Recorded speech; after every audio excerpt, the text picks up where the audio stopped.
Welcome back to another episode of 40 Facts About the 40K Universe. I am your host, Gershwin, and you are watching One Mind Syndicate. Today, we continue talking about the Imperium of Man as we get into the Beast House.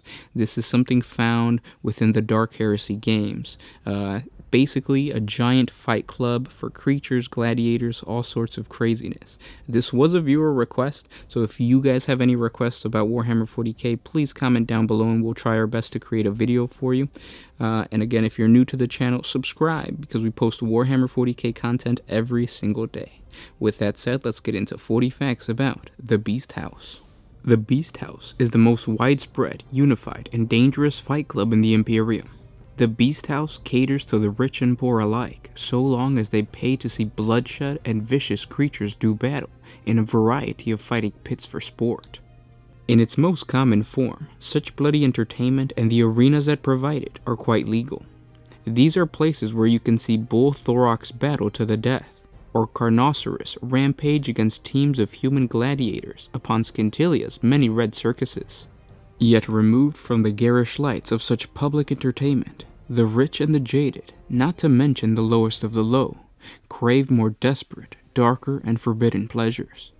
Their preferred games feature unwilling fighters, innocents stalked for sport, and creatures so vile and dangerous that the imperial authority forbids their use on pain of death. The Beast House is more than a set of physical locations, a trade, or even a loose guild of hunters and dealers of exotic creatures. The hidden truth is that the Beast House is a criminal empire that spans worlds and is founded on blood and pandering to the very worst aspects of human nature. It is not in any true sense a cult, rather it is closer to a criminal network. However, behind this facade, worse things lurk that can be found at the heart of any narco gang or underhive clan. So insidious has the Beast House become that the name and the role of this secretive organization has become ingrained upon the psyches of the Calixian civilization. While local enforcers may raid an unlicensed arena linked to the group, or the Adeptus Arbitus may break up a Xenos creature smuggling ring, the Beast House goes on undiminished. Today there are Beast Houses on many worlds, but few realize just how far the Beast House has spread through the criminal underbelly, and how far its tendrils stretch into the dim stars beyond the sector. The Beast House operates to supply, store, and in some cases even modify or breed creatures for use in arena circuses and bloody sport operations in criminal underworlds. It has been known to provide beasts to private owners, including cults and heretics, for their own dark ends. There is a great deal of money to be made from this illegal trade, and in order to do so, the Beast House acts to control the supply chain, running the whole operation from initial capture of the creature to their distribution. Should a location prove too remote to effectively operate on, the Beast House will trade with those who can, such as those who capture beasts from death worlds.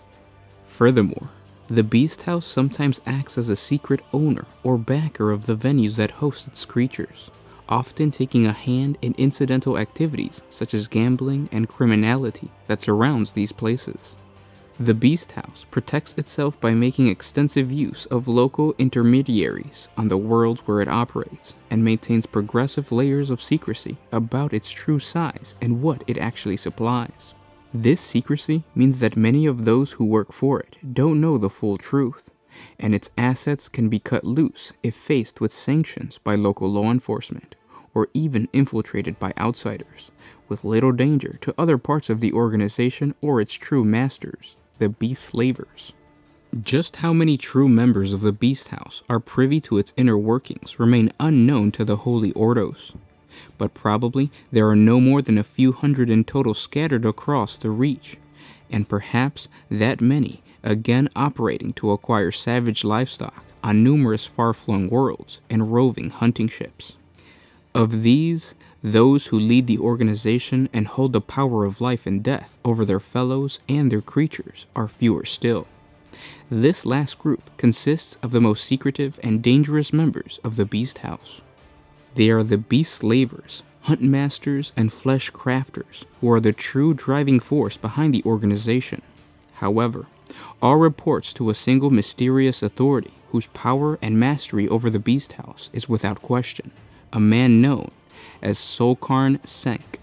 The Beast House trains any creature that comes into its hands, using methods of brutality and mental conditioning to increase its willingness to fight and kill on demand, often rendering the unfortunate creature insane or making an already dangerous predator a ravaging and nearly uncontrollable killer.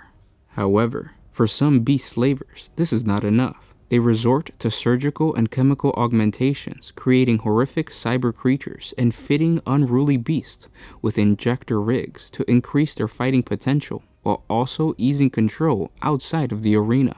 Additionally, many creatures, especially those sold for use in public arena fights, are also fitted with a surgically implanted cortex bomb for euthanasia in emergencies. However, these implants are crude and can easily be dislodged, damaged, or fail to fire. As a result, they have a 20% chance of failure. It may be even the case that beast slavers will deliberately supply creatures to others with malfunctioning cortex bombs for their own sadistic pleasure. The Beast House will deal in the transportation and smuggling of their illegal Xenos breed, often with rogue traders. In the year 806 of the 41st millennium, a group of the Beast House made trade with Captain Raoul Sendithian, a rogue trader with a charter both ancient and extremely limited in scope, whose vessel, the Pride Ascendant, has recently discovered the remains of the celestial Paragon, lost in the 32nd millennium, and now nothing more than a space hulk. Upon it, his crew encountered an infestation of gene stealers and managed to capture them in cryogenic tubes at great cost. They were sold to the Beast House for millions of thrones, but the rogue trader was captured and interrogated by Inquisitor Felroth Gelt, and the foul Xenos were tracked down and destroyed while still in their cryotubes. All except one, an unaccounted-for gene stealer whose tube was already empty when they had arrived. The Beast House's inner circle is made up of those who directly control outward activities, primarily the capture and trade of illegal and prescribed aliens. Secretly, they also control its hidden layers and beast pits, and assassination, torture, narco dealings, mass murder, and slavery are sidelines they may also indulge in. They are uniformly psychopathic, cruel, and callous individuals, selected for their brutality and skill, rightly feared by those they deal with. A reek of darkness and a lurking feral madness hangs about them that even hardened criminals are wary of. Consequently, few local criminals and gang leaders will cross them. Those who have direct dealings with the Beast House's inner circle may quickly develop grave misgivings about doing so despite the rewards. Conversely, for some, the first inkling of the horrific truth of what the Beast House is are a lure rather than a warning sign, and they soon fall into the depths of what the Beast House has to offer. The outer circle of the Beast House is made up of hired muscle, local criminal groups, and contacts developed through bribery and coercion to serve the Beast House's interests, acting as a legitimate cover, keeping it safe from the authorities or simply buying its service. Made up of largely ignorant intermediaries or individuals bribed or scared enough to keep their suspicion to themselves, the Beast House at this level appears to be no more or less a criminal enterprise dealing in Xenos creatures and illegal blood sports with extensive off-world contacts. Such intermediaries may work for the Beast House without ever knowing they have done so. Others look to enhance their reputation, may well pick up numerous, often contradictory rumors and dark tales that they are more than happy to spread. Of these hirelings and go-betweens, only those who show the uncommon bloodlust and particular talents that the organization favors will be chosen by the Beast House to be drawn further into its ranks. In the last few decades, encounters and reports of dangerous and proscribed Xenos predators appearing in the illegal arenas or the hands of depraved ex-convicts have steadily increased in the sector's core worlds.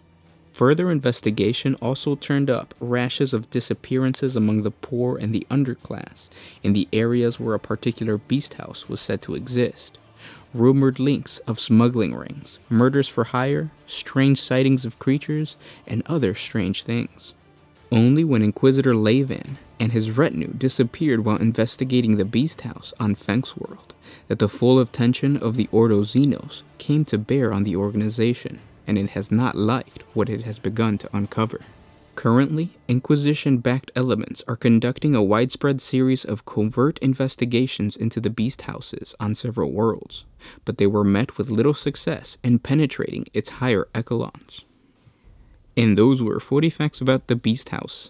I hope you guys enjoyed this video. This was a viewer request. Again, if you guys have any other requests, please comment down below and subscribe to the channel, because we're going to have a part 2 where we go into where we're going to go into 3 specific Beast Houses. If you guys want to learn more about the Beast House, click on the link down below. That's going to take you to the web page that has way more information on the Beast House. Dark Heresy is just an awesome place for you to expand your knowledge of Warhammer 40K, so please do that. Don't forget to like, comment, and subscribe. Share this with your friends. Let them know that Warhammer 40K is not just what you see on the tabletop. It's this huge and expansive world, pretty much to the size of Star Wars or any other thing. So share these videos with your friends, get them involved in Warhammer 40K, and spread the love of constant warfare and just horrible battles. Again, guys, thank you so much for liking, commenting, and sharing, and I'll catch you tomorrow. This was Gershwin with One Mind Syndicate, signing out.